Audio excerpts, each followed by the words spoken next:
Meus irmãos, a paz do Senhor, bom dia para você e extensivamente também para sua família.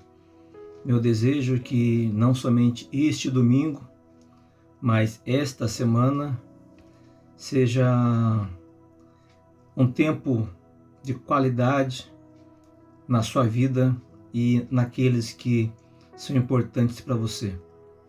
Para nossa meditação nesse Café com Deus, quero chamar a sua atenção para o versículo 10 do primeiro capítulo da carta de Paulo aos Coríntios, que diz assim: Sede estreitamente unidos no mesmo espírito e no mesmo modo de pensar. Amados, esse texto está enfatizando a necessidade de nós sabermos e praticarmos a unidade. E quando nós falamos unidade, falamos de uma característica fundamental, necessária, primordial para a igreja do Senhor Jesus. Quando nós pensamos na igreja, um dos símbolos que a Bíblia, especialmente o apóstolo Paulo, utiliza é o corpo humano. O corpo humano ele é composto por múltiplos órgãos externos, órgãos internos, órgãos grandes, como o maior deles, a pele, órgãos minúsculos em que alguns não consegue nem conhecer muitas vezes, né?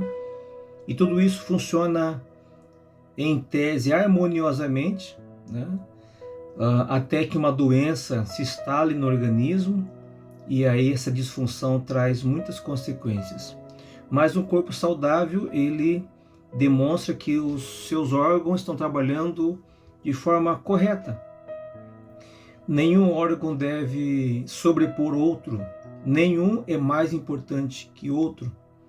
É exatamente essa ideia que Paulo está trazendo para nós neste contexto. Embora que nesse aqui especificamente não fala-se do corpo humano, mas a igreja como um todo, ela sempre é representada também por essa comparação, por essa analogia, né?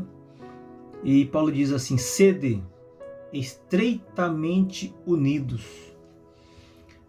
Ele não fala de fusão. Esse estreitamente unidos é o máximo possível que for necessário. Façam isso. Porque fusão é um casamento. Aí sim, é diferente. Mas aqui são pessoas diferentes, pessoas distintas, pensamentos distintos, e que isso é correto, isso é belo e necessário. A igreja não é uma união de pessoas que pensam igual, que agem igual, não. São pessoas diferenciadas, diferentes também. Mas Paulo recomenda que nós possamos nos comportar estreitamente unidos, assim, que não haja vácuo, que não haja espaço para a separação, espaço para a divisão, espaço para qualquer comportamento contrário à vontade de Deus. E é para nós estarmos unidos no mesmo espírito e no mesmo modo de pensar. Aqui ele quer dizer que no ânimo e no planejamento. Nós como igreja não podemos ficar separados, não podemos cada um apontar para uma direção. Nós não podemos dividir a igreja em o grupo de Paulo, o grupo de Apolo, o grupo de Pedro ou Cefas, o grupo de Cristo, que segundo os entendidos era o pior de todos, inclusive. A igreja não é feita de panelas, a igreja não é feita de grupinhos. Por mais que a igreja tenha os seus departamentos, seus ministérios, mas esses departamentos e ministérios, eles existem, para que haja uma uniformidade, né, e possa potencializar os objetivos. Não é para separar as pessoas, mas é para unir para alguns objetivos. Por exemplo, a orquestra, ali estão reunidos os irmãos que conhecem a música e desenvolvem essa habilidade, né? Não é que eles são melhores ou piores, são distintos porque têm o conhecimento da música. Por exemplo, a rede, só dando um exemplo aqui, né, a rede de maturidade, ela cuida dos irmãos idosos. Então, tem um grupo específico para desenvolver, é assim como os demais departamentos.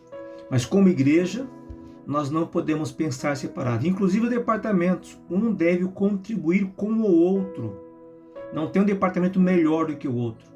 Não tem um departamento mais importante. Todos são igualmente importantes. E todos dependem do outro para realizar. É só você pensar. O seu grupo sozinho, ele não se realiza. Ele depende de outros grupos e outras pessoas. A minha função como pastor, ela não existe se eu não conseguir, se eu não puder depender da ação, da vontade, da entrega de cada ovelha desse aprisco. Portanto, que nós possamos obedecer a recomendação paulina para sermos estreitamente unidos. Eu estou repreendendo todo tipo de separação, todo pensamento contraditório, todo aquele que vem para afastar as pessoas.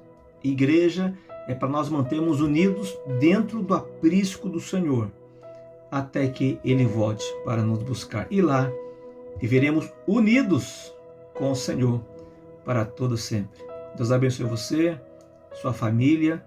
Lembre que hoje é o dia do Senhor, priorize a Deus, esteja na igreja, tá bom? Não troque ela por qualquer outra coisa. A unidade também se manifesta na comunhão e no culto. Um forte abraço, em nome de Jesus.